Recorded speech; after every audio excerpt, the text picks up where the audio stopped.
Hello folks, welcome to today's episode of Our Reality is Funked. I'm going to discuss a real man of genius, a mind that's behind a lot of the disclosure technologies and the breakthroughs. Before I get into that, I want to shout out to one of the fellow creators on TikTok, Dana. She has been doing incredible work on plasmoids and a lot of things connected to this. When I've been going through all these disclosure archives, that term pops up over and over and over again. It's really important to understand one aspect of how this technology works. But what spurred this on was last Friday, a company out of, I want to say it was Italy. I might be wrong on the country, but they're Leonardo. They did a first demonstration of their new zero-point technology they plan to open source. It's called the ECAT.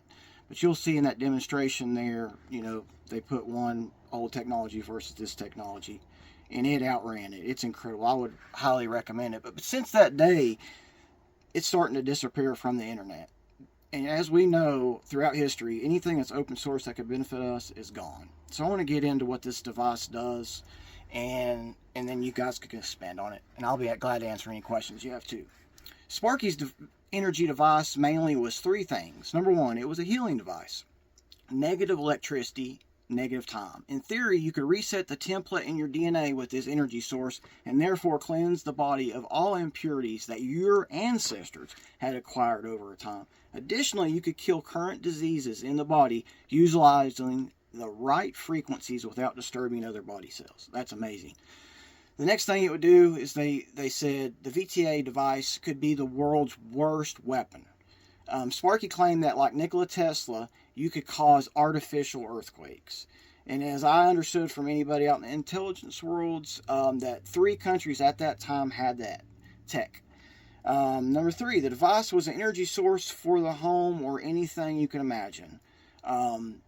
Basically, it would take positive energy and convert it to negative energy in a car or in many other purposes. And the cost was only $200. So then it goes into the day of the actual test. And they refer to it as the blessed day, where they would actually see the $200 awesome invention finally take place. So at that point, he was living at Sherman Oaks, California, in an apartment complex.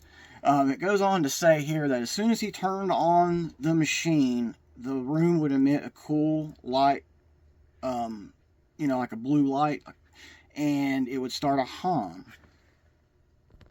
And it mentions here that as soon as they turned it on, the wife of Sparky runs in. She says, "You're supposed to tell me when you're turning this on because I need to be ready to do what we usually do."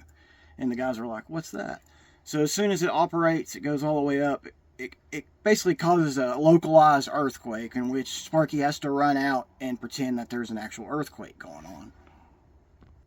So once the powers that be found this out, poor old Sparky, it said here, in a course of 2 years, had to move 36 times.